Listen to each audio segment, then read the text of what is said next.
इस पार्ट में जो अपना अध्ययन करेंगे उद्योगों का वर्गीकरण है। तो जो उद्योगों का वर्गीकरण जो किया गया है ये अपना है कच्चे माल के आधार पर उद्योगों का वर्गीकरण।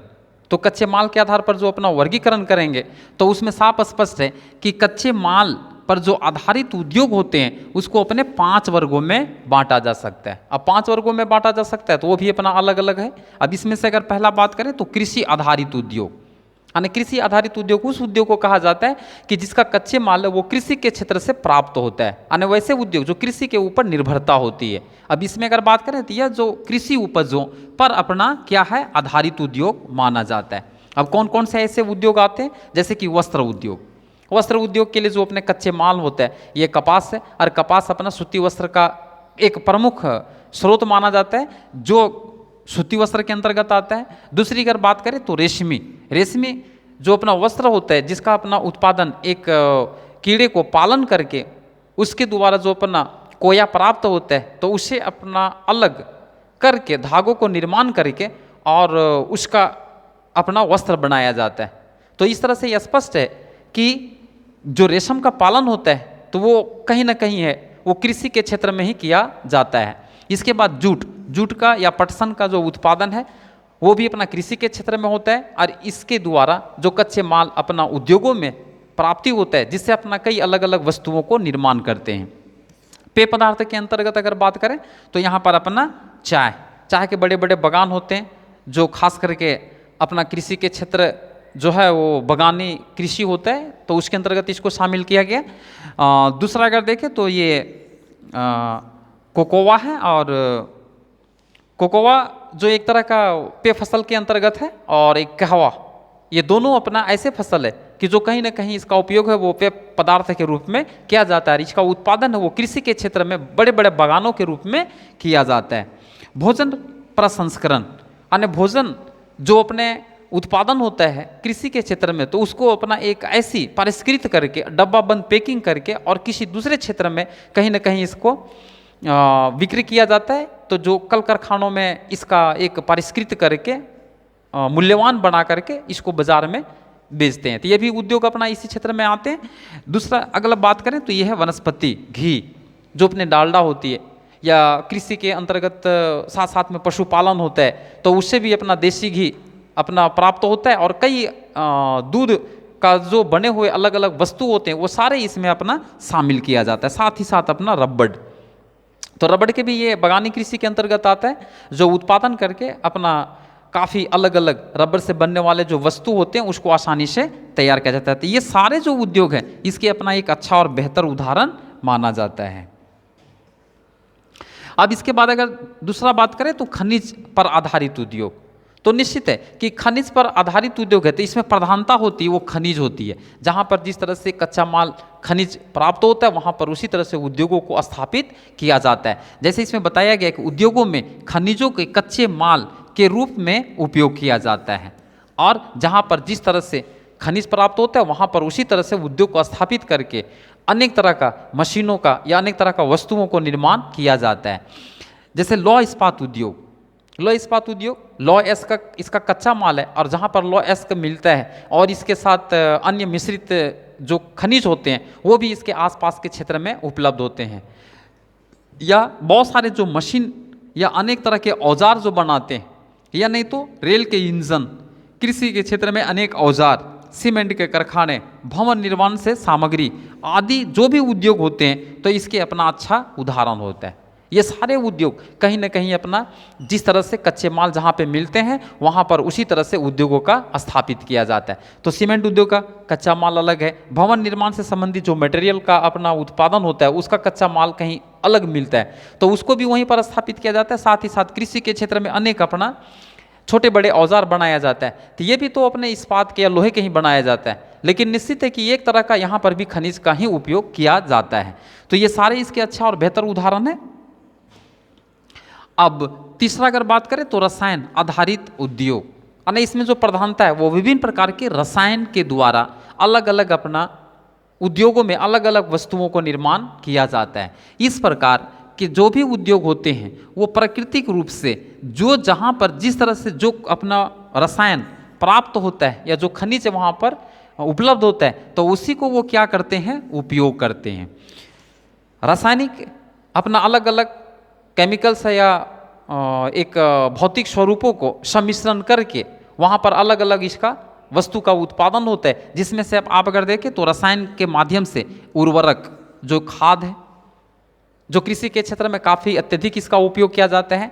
उसके बाद पेंट, जो कलर पेंट आते हैं वो है, वार्निश जो अपने मोटर का वाइंडिंग के समय अपना काफ़ी विद्युत का एक दूसरे का सुचालक को रोकने के लिए वहाँ पर वार्निश का भी प्रयोग किया जाता है, जो उसका एक तरह का प्रतिरोधी होता है।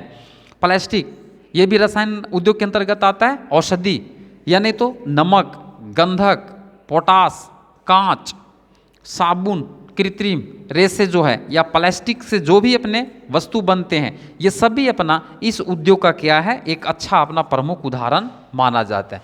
तो ये जितने भी वस्तु का उत्पादन होता है, जिन जिन क्षेत्रों में कहीं ना कहीं अपना जो उपयोग किया जाता है, तो विभिन्न अलग अलग अपना रासायनिक तत्वों को मिला करके और उसको वहाँ पर इस तरह से तैयार किया जाता है कि जो अपनी आवश्यकता होती है उसी वस्तु को अत्यधिक मांग के आधार पर इसको निर्माण किया जाता है। तो ये सारे उद्योग है वो रसायन उद्योग के अंतर्गत आते हैं। अगला यहाँ पर अगर देखें तो वनों से उत्पाद आधारित उद्योग, यानी जो इसके कच्चे माल होते हैं ये वन के क्षेत्र से ही प्राप्त होते हैं। अब वन के क्षेत्र पर बहुत सारे ऐसे उद्योग हैं कि जो इसी के वन क्षेत्र पर ही आश्रित होते हैं। इसके अंतर्गत अगर देखें तो जैसे इन उद्योगों वनों से जो भी प्राप्त अपना उत्पाद होता है इसी का ही अपना प्रयोग किया जाता है। जैसे अपना कच्चे माल के रूप में जो कागज़ का है वो साबे घास और बांस और अपने मुलायम सॉफ्ट जो लकड़ियाँ होती है इसी के द्वारा वो लुगदी तैयार किया जाता है और उसी लुगदी से ही अपना कागज़ को बनाया जाता है। अगर अपने बाजार के क्षेत्र में बात करें या उद्योग के क्षेत्र में बात करें तो आज फर्नीचर का बहुत अत्यधिक मांग है। तो इस अपना फर्नीचर के लिए जो लकड़ी की आवश्यकता होती है ये अपना वन के क्षेत्र में ही उत्पादन होता है, जो प्राप्त होता है और इसी के आसपास के क्षेत्रों में इस उद्योग को लगा करके अपना विकास किया जाता है। साथ ही साथ दिया सलाई जिसको अपना माचिस कहते हैं, जो इस उद्योग का भी अपने जो तिलियाँ बनाई जाती है तो ये भी अपना मुलायम और बिल्कुल एक नरम जो लकड़ियाँ होती है उसी को ये दिया सलाई की तिलियाँ बनाई जाती है। लाख उद्योग ये भी अपना वन के क्षेत्र से ही है। सारे ये जितने भी उदाहरण है ये सभी वनों पर अपना आधारित उद्योग माना जाता है। अगला अगर पॉइंट का बात करें तो 5 में है पशु आधारित उद्योग, यानी बहुत सारे कृषि के क्षेत्र में कहीं ना कहीं पशुपालन होता है और उस पशुओं के द्वारा जो प्राप्त अपना अवशिष्ट जो चमड़े होते हैं या हड्डियाँ होती है या बहुत सारे जो अपना प्राप्त जो भी उसका शेष भाग होता है तो उसको कहीं ना कहीं अपना उद्योगों में इसका पारिष्कृत करके कुछ न कुछ वस्तुओं का निर्माण किया जाता है। तो इसीलिए बताया जैसे कि चमड़ा वस्तुओं के रूप में बहुत सारे चमड़े का उपयोग किया जाता है विभिन्न प्रकार के वस्तु तैयार करने के लिए।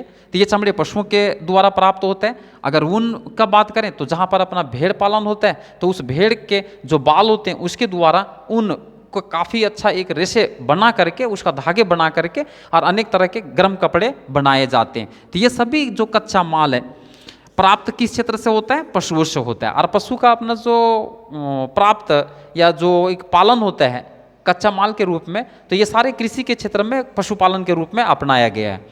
चमड़ा उद्योग है, इसके लिए जो भी चमड़ा वो अगर देखें तो ऊनी वस्त्र के लिए जो भी अपना उद्योग होता है ये सभी के लिए ऊन और अपना पशुओं से ही चमड़े प्राप्त होते हैं। तो ये अपना पशु पर आधारित उद्योग होते हैं जो विभिन्न प्रकार के पशुओं को पाल करके उसके चमड़े को या उसके अपना बाल को या फिर उसकी हड्डियों को कई तरह का अपना अलग अलग वस्तुओं को निर्माण करके उसको अपने आवश्यकता अनुसार उपयोग करते हैं। यहाँ पर अगर बात करें जो तीसरा पॉइंट है उत्पाद के आधार पर उद्योगों का वर्गीकरण। अब उत्पाद के आधार पर अगर इसका वर्गीकरण करें तो जो अपना पहला पॉइंट है आधारभूत उद्योग। आधारभूत उद्योग उस उद्योग को कहा जाता है कि जिसकी अपना कहीं ना कहीं दैनिक जीवन में इसका उपयोगिता है, आवश्यकता है, वो काफ़ी अपना अच्छा और बेहतर होता है और इसका उत्पादन उन्हीं क्षेत्रों में किया जाता है जहाँ पर इसकी उपलब्धता होती है। जिसलिए कहा गया कि ये उद्योग जिनके उत्पादन का अन्य वस्तुएं बनाने के लिए किया जाता है और वो कच्चे माल के रूप में प्रयोग किया जाता है। तो इसका कच्चा माल भी अलग होता है और जो इस वस्तु का भी तैयार होता है, जैसे अपने लौह इस्पात जो है उद्योग, तो बहुत सारे अपना मशीनों को जो तैयार होता है वो लौह इस्पात के द्वारा ही तैयार होता है, और जो अपने लौह इस्पात उद्योग से जो मशीनें बनते हैं तो वो किसी दूसरे अपना उद्योगों के लिए जो कच्चे माल का खपत करने का या उस वस्तु का बनाने के लिए मशीनों का तैयार किया जाता है।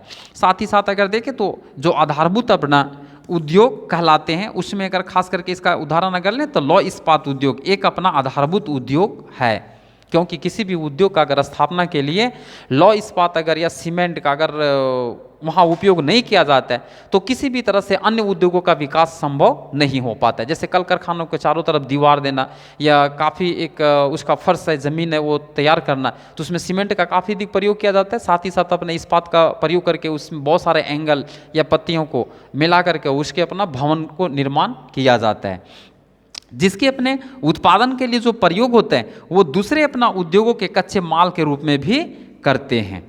तो ये था अपना आधारभूत उद्योग। दूसरा अगर इसका बात करेंगे तो निश्चित है कि है उपभोक्ता उद्योग। उपभोक्ता आवश्यकता के अनुकूल जिस वस्तु की मांग होती है तो उसी का वो उपभोग के लिए उस वस्तु का उत्पादन करता है।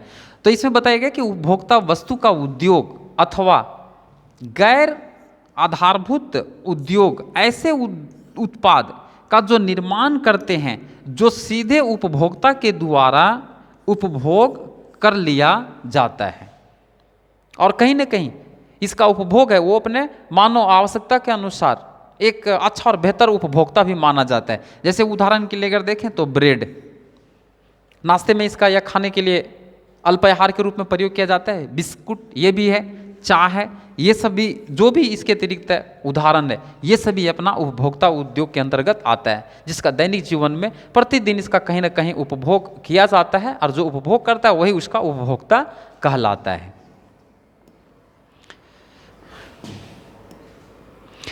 अब 4 नंबर में अगर देखें तो स्वामित्व के आधार पर, तो स्वामित्व मालिक जो अलग अलग होते हैं और उसी के आधार पर इसको तैयार किया जाता है। तो यहाँ पर अगर बात करें तो सार्वजनिक क्षेत्र के उद्योग, सार्वजनिक क्षेत्र ये सरकार की अपना एक क्षेत्र है जिसको सार्वजनिक क्षेत्र कहा जाता है। यह उद्योग सरकार के क्या होता है अधीन होते हैं, इस पर अपना किसी भी व्यक्ति का है निजी अधिकार या किसी अपना संयुक्त जो है एक तरह का क्षेत्र उसमें इसमें किसी का अधिकार नहीं होता है।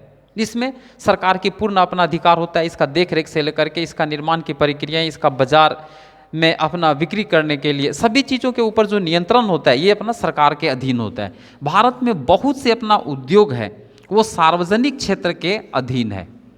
अगर साम्यवादी देश का अगर बात करें तो यहाँ पर जो भी अधिकांश उद्योग जो मिलते हैं वो सरकारी स्वामित्व वाले होते हैं, जहाँ पर कहीं ना कहीं उपयोग इस तरह से किया जाता है कि इस पर अपना हर क्षेत्र में सरकार का आधिपत्य होता है, इसका देख रेख से लेकर के अपना नियंत्रण सारे अपना सरकार के अधीन होते हैं। मिश्रित अगर अर्थव्यवस्था में अगर बात करें तो यहाँ पर निजी और सार्वजनिक दोनों प्रकार के अपना उद्योग पाए जाते हैं, इसीलिए इसको मिश्रित अर्थव्यवस्था के भी नाम से जाना जाता है। तो निजी का अर्थ होता है कि कोई भी व्यक्ति अपना निजी पूंजी को निवेश करके और वहाँ पर किसी न किसी तरह से उद्योग का स्थापित करता है जो वो अपने खास तरह से उसका स्वामित्व होता है। सार्वजनिक में या नहीं तो निजी और अपना सार्वजनिक सरकार व्यक्तिगत दोनों मिल करके, सरकार और अपना कोई भी व्यक्ति या समूह मिल करके वो क्या करता है, दोनों एक दूसरे के साथ समझौता करके या सामंजस्य स्थापित करके इस उद्योग का विकास करता है। दूसरा अगर देखें तो निजी क्षेत्र के उद्योग, निजी क्षेत्र का अर्थ होता है ये पर्सनल व्यक्तिगत होता है। इन अपना उद्योगों का जो स्वामित्व होता है वो निजी निवेशकों के पास होता है। अगर पूंजीवादी जो भी अपने देश हैं तो वहाँ के व्यवस्था वाले जो भी देश हैं तो उसमें अधिकांश जो भी अपना उद्योग होते हैं वो निजी क्षेत्र के ही लोग होते हैं। तो इसे अपना साफ स्पष्ट है कि स्वामित्व के आधार पर जो अधिकांश विकसित देश है तो वहाँ पर जिस तरह का उद्योगों का विकास होता है तो उसमें सबसे ज़्यादा पूंजीपति जो लोग होते हैं वो अपना निजी क्षेत्र के ही अधीन कई उद्योगों का विकास करते हैं। तीसरा अगर बात करें तो संयुक्त क्षेत्र के उद्योग, संयुक्त मिलाजुला मिश्रित रूप से, तो इस अपना प्रकार का जो उद्योग होता है इसका संचालन संयुक्त कंपनी के द्वारा किया जाता है। यानी इसमें कई अलग अलग समूह, कई अलग अलग जो है इकाइयाँ मिला करके इसका अपना उत्पादन की स्थिति को अच्छा और बेहतर बनाया जाता है। इसकी देखरेख अपना जैसे बताया गया कि यहाँ पर किसी भी निजी या सार्वजनिक क्षेत्र की जो कंपनी होती है वो संयुक्त प्रयासों के द्वारा किया जाता है। तो यहाँ पर एक सार्वजनिक क्षेत्र जो सरकार के अधीन है और यहाँ पर निजी, यानी जब सरकार का कोई भी कंपनी से या कोई भी अपने कल कारखाने से अगर वो घाटे का सौदा बार बार अगर होने लगता है तो उसको वो क्या कर देता है, कंपनी को निजी के व्यक्तिगत रूप से या कोई संस्था होती तो उसको वो सौंप देती है और वो दोनों के बीच में शर्त होती है। उन शर्तों के आधार पर उसका वो क्या करते हैं, कहीं ना कहीं समझौता करके और इसका उत्पादन को वो बरकरार रखते हैं। तो ये हो गया संयुक्त क्षेत्र का उद्योग। इसका यहाँ पर अगर बात करें तो उद्योगों का वर्गीकरण। अब उद्योगों का जो वर्गीकरण किया गया तो ये अपने आकार के आधार पर था, जो पहला था, दूसरा कच्चे माल के आधार पर था, तीसरा उत्पाद के आधार पर था, चौथा अपना स्वामित्व के आधार पर था।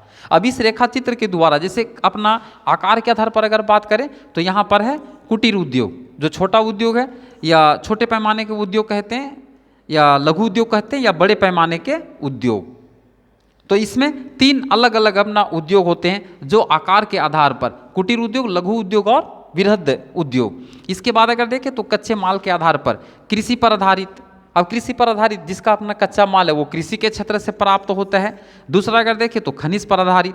अब खनिज पर जो आधारित होता है इसमें अपना एक धात्विक खनिज होती है, एक अधात्विक खनिज होती है।